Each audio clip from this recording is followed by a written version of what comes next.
Bonjour, Guillaume, ma ville, ma planète. On continue nos vidéos sur les comptes publics de la ville de Saint-Raphaël. Déjà 6 épisodes et aujourd'hui c'est le septième. Vous pouvez retrouver toutes ces vidéos sur notre chaîne YouTube. Et si vous avez des questions, n'hésitez pas à nous écrire à contact@mavillemaPlanète.org. On sera ravis d'entamer plus de vidéos et de répondre à vos questions. Ok, aujourd'hui on va se focaliser dans cette vidéo sur les investissements et financements. L'idée c'est que donc, vous avez une mairie en fait collecte de l'argent, notamment via des taxes, des impôts, et aussi parfois par des emprunts. Elle collecte de l'argent. La principale partie de cet argent en fait sert à payer le jour au jour, donc les salaires des, euh, des employés municipaux, principalement ça, puis aussi donc les dépenses d'entretien, etc. Et le reste est censé aider à faire des investissements, à augmenter le patrimoine de la ville. Donc là, aujourd'hui, on va essayer de regarder en fait comment cet argent est dépensé et on va les comparer avec les autres villes qu'on avait sélectionnées, donc d'autres villes du littoral qui partagent la même problématique ou la même statut que Saint-Raphaël, c'est-à-dire donc des villes du littoral, des villes touristiques qui ont certainement une taxe foncière très élevée et de ce fait génèrent énormément d'argent. Taxe foncière, taxe de séjour, ce qui fait que ça génère énormément d'argent et donc cet argent est-il dépensé et pourquoi? Alors, quand en 2022, là, vous avez sur le tableau, en 2022, vous avez grosso modo une dernière vue sur les indicateurs d'investissement et de financement. Donc, par rapport à nos ressources, donc rappelez-vous, hein, on génère à peu près, alors c'était un peu plus haut, mais voilà, on génère 81 millions en 2022, 81 millions d'euros. Et sur ces 81 millions d'euros, on a dépensé en tant qu'équipement environ 16 millions d'euros. On a remboursé 7 millions des intérêts de nos emprunts. Et au global, on a un stock de dette, on a un stock de 72 millions d'euros. Ça, c'est pour vous donner un peu une idée. Maintenant, on va comparer avec les autres villes. C'est ça qui est intéressant. D'un point de vue dépenses d'équipement, comment se situe Saint-Raphaël? Alors, ce qu'on peut voir, c'est qu'au début, vers 2013, il y avait apparemment, enfin, ce qu'on voit, c'est qu'il y avait une forte dépense d'équipement en début de cycle qui ont décru. En fait, au fur et à mesure des années, de ces 10 dernières années, en fait, on a de moins en moins dépensé pour équiper notre ville, pour investir pour le patrimoine de notre ville, pour faire en sorte que notre ville augmente son patrimoine.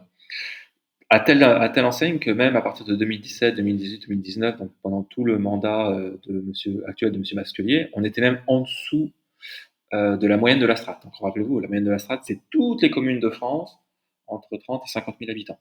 Donc pendant presque on va dire de 2017 à 2021, donc pendant toutes ces années, on a investissé moins que la moyenne des villes qui ont pourtant beaucoup moins de recettes, comme on l'avait vu dans une vidéo précédente, que Saint-Raphaël. Alors que les autres villes, elles, voilà, on voit qu'elles continuent à être au-dessus. Forcément, elles ont plus de richesses, elles génèrent plus de richesses, elles investissent et elles s'équipent, quoi.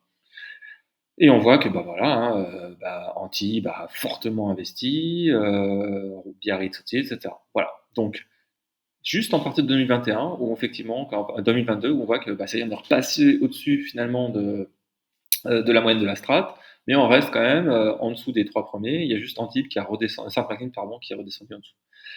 Donc, ce qu'on peut constater de ce premier graphique, c'est que en fait, il y a eu vraiment une sous-dépense d'équipement pendant presque un mandat. Euh, et la question de savoir pourquoi si peu de dépenses d'équipement. On le voit, hein, de toute façon, on le voit effectivement, il y a très très très peu de nouveaux chantiers qui ont été faits euh, pour augmenter le patrimoine ces dernières années, quoi. D'un point de vue annuité de la dette, donc les remboursements, donc on rembourse 7 millions, 7 millions 7 des intérêts de nos emprunts. On voit qu'en 2017, il y a eu une forte renégociation, donc heureusement que ça a été fait parce que les emprunts ont explosé. Peut-être qu'ils étaient des variables, je sais pas quoi, enfin un peu bizarre. Mais sinon, on est un peu dans le même, on va dire dans le même groupe que toutes les autres communes, à part peut-être Sainte-Maxime qui paye moins d'intérêts que même la moyenne de la strate. Donc, on reste quasiment identique à nos communes sur lesquelles on compare.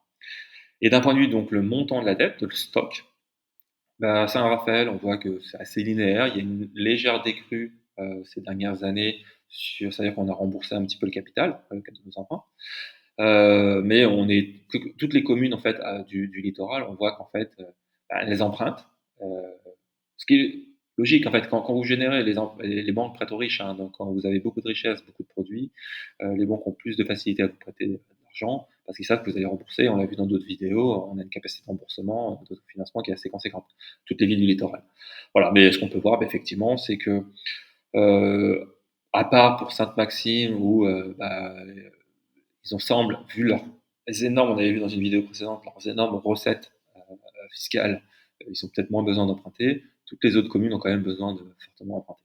OK, donc en récapitulatif de cette vidéo, ce qu'on peut dire, c'est que, bah, en fait, on a peu investi en équipement.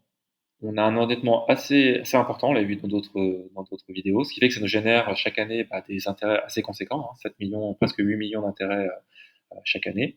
Donc ça nous grève un peu notre budget et tout ça pour, quel équipement? À vous de poser la question aux élus, sachant que pendant, de 2017 à 2021, on était vraiment en dessous, de la moyenne des villes.